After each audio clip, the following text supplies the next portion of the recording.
Assalamualaikum warahmatullahi wabarakatuh. Alhamdulillah nahmaduhu wa nasta'inuhu wa nastahdihi wa nastarshiduh wa ala Allahumma sholli wa sallim wa barik ala sayyidina Muhammad wa ala ali sayyidina Muhammad, amma ba'du. Kawan-kawan semuanya, mari kita lanjutkan kajian kitab Al-Azkar. Kita sudah sampai di halaman terbitan Darul Minhaj, ini halaman 106. Membahas faslun fi man taraka qira'atul masnuni fil ula wa ma yaf'aluhu fis tsaniyah. Qala rahimahullahu taala, fasal tentang orang yang meninggalkan bacaan yang disunnahkan di rakaat yang pertama dan apa yang dilakukan saat di rakaat kedua. Jadi misalnya kalau bacaan sholat Jumat itu kan sunnahnya di rakaat pertama membaca surat Al-A'la. Di rakaat pertama nggak baca surat Al-A'la. Nah, nanti di rakaat kedua apakah disunnahkan juga membaca surat Al-A'la? Lau taraka surat al-jumu'ah fir rakaatil ula min sholatil jumu'ati qara'a fis tsaniyati. Qara'a fis tsaniyati surat al-jumu'ati ma'a suratil munafiqin. Nah, seseorang yang meninggalkan, jadi sholat Jumat sunnahnya kan sholat Jumat 2 rakaat. Rakaat pertama surat Al-Jumu'ah, rakaat kedua surat Al-Munafiqun gitu. Nah, kalau dia nggak baca surat Al-Jumu'ah di rakaat pertama di sholat Jumat, maka dia disunnahkan membaca surat Al-Jumu'ah sekaligus Al-Munafiqun di rakaat kedua gitu. Nah, itu kalau sholat Jumat. Wa kadza suratul Aidi wal istisqa wal witri wa sunnatul fajri wa ghairiha mimma dzakarnahu mimma huwa fi ma'nah. Gitu. Begitu juga sholat Id. Kalau sholat Id kemarin surat Qaf, lalu kemudian jodohnya kemudian surat Al-Qamar apa kemarin. Itu surat istisqa, kemudian sholat Id itu sabbihisma rabbikal a'la. Nah, begitu pokoknya surah sunnah yang kemarin. Maaf kalau lupa ini. Saat istisqa, surat witir, surat sunnah fajar juga itu kalau di rakaat pertama itu dia itu tidak membaca surat yang disunahkan, maka segera dibaca di rakaat kedua. Sunnah. Idza taraka fil ula ma huwa masnunun ata fi tsaniyati bil awwali wasani li alla takhlu wassalatu min hataini suratain. Jika seorang meninggalkan bacaan yang disunahkan di rakaat pertama, maka di rakaat kedua dia membaca surat yang mestinya dibaca di rakaat pertama dan membaca surat yang disunahkan di rakaat kedua. Supaya apa? Supaya sholatnya enggak sepi dari dua surat ini.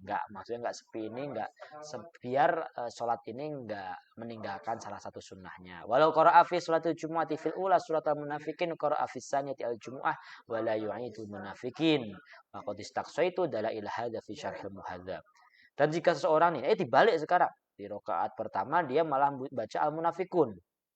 Lalu di rakaat kedua dia baca sholat Jumu'ah.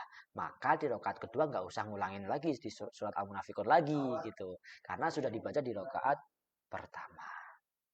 Faslun fi bayani tatwilir rakaatil ula ala saniyah. Nah, ini fasal mengenai penjelasan memanjangkan rakaat pertama daripada rakaat kedua. Nah, ini biasanya kalau imam itu kalau disunahkan itu kalau rakaat pertama itu lebih panjang daripada rakaat kedua lebih panjang daripada rakaat ketiga lebih panjang daripada rakaat keempat.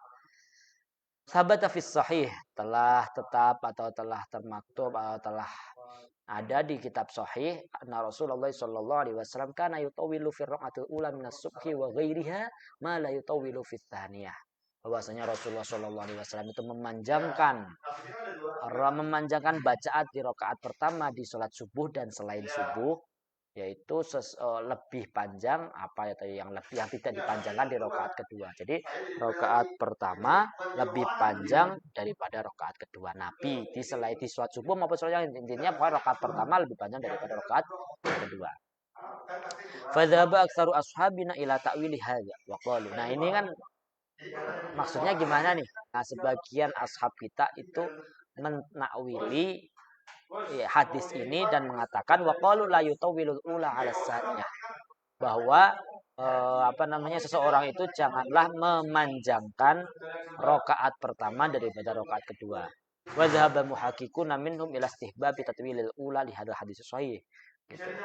Gitu. Nah, orang ahli tahqiq ya dari madhab dari ashabina itu mengatakan kesunahan memanjangkan rakaat yang pertama karena berdasarkan hadis sahih ini. Wa tafaqu ala anna salisah war rabi'ah takunani aksara minal ula wasaniyah. Dan sepakat tadi yang diperdebatkan itu rakaat pertama dan rakaat kedua. Tapi kalau rakaat ketiga, rakaat keempat, mereka sepakat bahwa itu lebih pendek daripada rakaat pertama dan kedua. Wal asahu annahu la tustahabbu suratu fihima, dan juga di rakaat ketiga dan keempat itu tidak disunahkan baca surat. Fa in kunna bistihbabiha fal asahu anna salisata karabi'ah wa qila bitatwiliha 'alaiha. Nah, adapun jika ada yang mengatakan bahwa rokaat ketiga dan keempat itu sunnah membaca surat, maka rokaat ketiga dan rokaat keempat itu sama panjangnya. Dan ada yang mengatakan bahwa rokaat ketiga itu lebih panjang daripada rokaat keempat. Jadi kesimpulannya bahwasanya ada perbedaan pendapat tentang memanjangkan rokaat pertama dan rokaat kedua. Ada yang mengatakan memanjangkan rokaat pertama, rokaat kedua ada dalil hadisnya. Ada yang mengatakan nggak usah dipanjangkan. Gitu. Tapi mereka sepakat di rokaat ketiga dan keempat itu lebih pendek daripada rokaat pertama kedua. Gitu. Atau rokaat ketiga aja sholat maghrib misalnya. Begitu juga setelah rokaat kedua, rokaat ketiga dan rokaat keempat itu tidak disunnahkan membaca surat. Adapun kalau dia pun disunnahkan itu suratnya seperti rokaat ketiga dan rokaat keempat itu sama kadarnya atau rokaat ketiga lebih panjang daripada rokaat keempat. Nah, faslun fil jahri wal israri bil qiraah. Fasal mengenai bacaan keras dan bacaan pelan. Bacaan keras dan bacaan pelan. Ajma'al ulama'u 'ala al-jahri bil qiraati fi sholati subhi wal ulayaini minal maghribi wal isya. Ulama sepakat untuk mengeraskan suara di sholat subuh, rakaat pertama, rakaat kedua, dan sholat maghrib dan isya di rakaat pertama dan kedua. Nah, maghrib isya itu rakaat pertama, rakaat kedua, begitu juga di dua rakaat sholat subuh itu dibaca keras, begitu. Fatihah maupun suratnya. Wa 'alal israri fi dzuri wal 'asri wa tsalitsati minal maghribi wa tsalitsati war rabi'ati minal isya. Dan sepakat juga merendahkan suara, maksudnya tidak dibaca keras di sholat zuhur, sholat asar, di rokaat ketiga sholat maghrib, rokaat ketiga dan rokaat keempat sholat isya. Dibaca pelan fatihahnya. Wa 'alal jahri fi sholatil jumu'ati wal 'idaini wat tarawihi wal witri akibaha. Dan juga membaca keras di sholat Jumat, sholat dua, sholat id, lalu kemudian di sholat tarawih, lalu di sholat witir yang dikerjakan setelah sholat tarawih. Wahada mustahabun lil imam wal munfarid bima yang faridu bihi minha.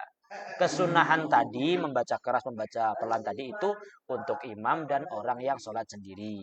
Wa amal makmum, nah bagi imam dan orang yang sholat sendiri. Tapi kalau yang makmum, wa amal makmum fala yajharu fi syai'in min hadza bil isma', maka sama sekali makmum itu tidak membaca keras di di bacaan-bacaan yang tadi.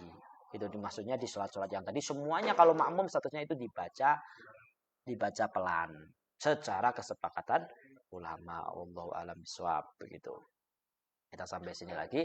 Nanti ini ada mengenai wa yusannu al-jahru min sholati kusu fil qamar. Nah, disunahkan juga mengeraskan suara di sholat gerhana bulan, wal israru fi sholati kusufi syamsi, dan merendahkan atau memelankan suara di sholat gerhana matahari. Wa yajharu fi sholat istisqa, dan mengeraskan di sholat istisqa, wa yusirru fil janazati idza shallaha fin nahar, dan memelankan suara di sholat jenazah ketika disolati di siang hari. Maka idza shallaha billail ala sahih mukhtar, begitu juga kalau sholat jenazah di malam hari juga dibaca pelan. Wala yajharu fi nawafilin nahar ghaira ma dzakarnahu min al-'id wal istisqa, dan juga tidak mengeraskan di sholat-sholat sunnah yang dikerjakan di siang hari selain apa yang telah disebutkan, mulai dari sholat sunnah, sholat id, sholat istisqa, nah itu dibaca keras. Wakhtalafa ashabuna fi nawafilil lail. Nah, sebagian sahabat kita berbeda pendapat mengenai sholat sunnah yang dikerjakan di malam hari. Sebagian pendapat mengatakan faqila la yajhar, enggak usah dikeraskan, waqila yajhar, dikeraskan. Wasalis wa was'asul, pendapat yang ketiga wa bihi qata al-Qadhi Husain al-Baghawi, yang dipastikan oleh al-Qadhi Husain dan Imam al-Baghawi, yaqra'u bainal jahri wal israr. Sholat sunnah di malam hari itu dibaca di tengah-tengah antara keras dan pelan. Jadi ya enggak usah keras banget, enggak usah pelan banget. Walau fatatu sholatun bil lail faqadhaha fin nahar au bin nahari faqadhaha bil lail fa hal yu'tabaru fil jari wal isra di waqtul fawati au waqtul qada fihi wajhani adharu ma yu'tabaru waqtul qada wa qila yusirru mutlaqan. Nah, jika orang nih apa namanya bangun siang lupa nggak sholat malam, lalu dia mau mengkodoknya di siang hari, atau dia lupa nggak sholat duha di siang hari, terus dia mau mengkodoknya di malam hari, apakah pembacaan keras, pembacaan pelan itu melihat waktu yang mestinya dia dilakukan atau waktu pas kodok.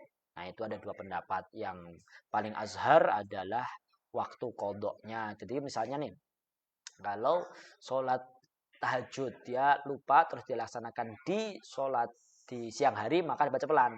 Kalau misalnya sholat duha dikodok di malam hari, maka dia dibaca keras. Ada yang mengatakan wakila yusir, dia baca pelan semuanya. Wa'lam annal jahra fi mawadhi'i wa israra fi mawadhi'i sunnatun laisa biwajib. Nah, ketahuilah bahwa bacaan keras tadi di tempatnya, bacaan pelan di tempatnya itu semua sunnah, bukan wajib. Kalau jahara maudhi'al israr au asara maudhi'al jahri fa sholatu sahih. Adapun jika membaca keras di tempat sholat yang dibaca pelan atau membaca pelan di sholat yang dibaca keras, maka sholatnya tetap sah. Walakin nahur takabal makruha karohata tangzih. Nah, tapi dia melakukan kemakruhan makruh tangzih wala yasjudu lisahwi dan enggak usah sujud sahwi. Maka qaddamna anal israra fil qiraati wal adhkaril masyru'ati fis shalah la budda fihi min an yusmi'a nafsahu. Dan sudah saya jelaskan di awal bahwa pelan dalam membaca atau zikir-zikir yang disyariatkan di dalam sholat itu harus dia itu memperdengarkan dirinya. Sekiranya dia itu mendengar suaranya sendiri. Fa'ilam yusmi'ha min ghairi 'aridin lam tasihha qira'atuhu wala dzikruh. Jika dia tidak memperdengarkan dirinya sendiri tanpa ada alasan apapun, tanpa ada sesuatu yang baru, maka bacaannya nggak sah. Begitu juga zikir-zikir yang dibaca itu juga tidak sah. Jadi kalau bisa suara kita, kalau kita membaca pelan, itu suaranya itu minimal kita saja yang dengar. Jangan sampai kita sama sekali nggak dengar, gitu. Akhirnya itu juga bacaan kita jadinya nggak sah. Fasrun fi sakatil imam, insyaallah kita lanjutkan di pertemuan selanjutnya. Allah alam bisawab. Assalamualaikum warahmatullahi wabarakatuh.